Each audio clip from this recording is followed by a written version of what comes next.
Jaz bi se najprej iskreno zahvalila organizatorju za organizacijo takšnega dogodka. Meni ta dogodek, ki ga Mojca organizirala, zelo všeč. Se mi zdi, da je nekako drugačen pristop. Energija na dogodku je super, tako kot vedno.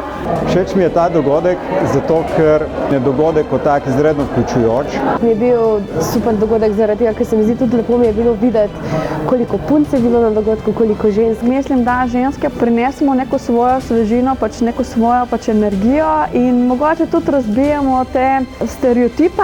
Z takšnimi dogodki pokažemo lahko, da na različnih področjih, recimo tipično na energetiki, imamo veliko uspešnih žensk, ki so mogoče bolj v ozadju, ne pridejo toliko do izraza, se ne pojavljajo toliko v medijih in v javnem življenju.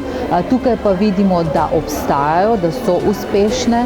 V energetiki žal dihamo z enimi pljuči, zato ker zgolj moški ali pa pretežno fantje posegajo po poklicih ali pa po izobraževanju z področja energetike.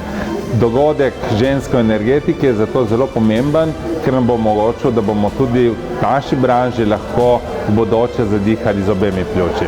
V bistvu se mi zdi, da je področje trajnostnega razvoja področje, na katerem ženske lahko prebijemo ta tako imenovan stekleni strop. ESG je izjemno pomemben zaradi tega, ker rešuje vprašanja in izzive, v katerih smo se znašli kot družba in kot podjetja. Moja želja bi bila, da se v sam proces od začetka do konca več vključi mlade, ki imajo dejansko željo biti zraven, zaradi tega, ker konec konca tako se uči tudi nova generacija.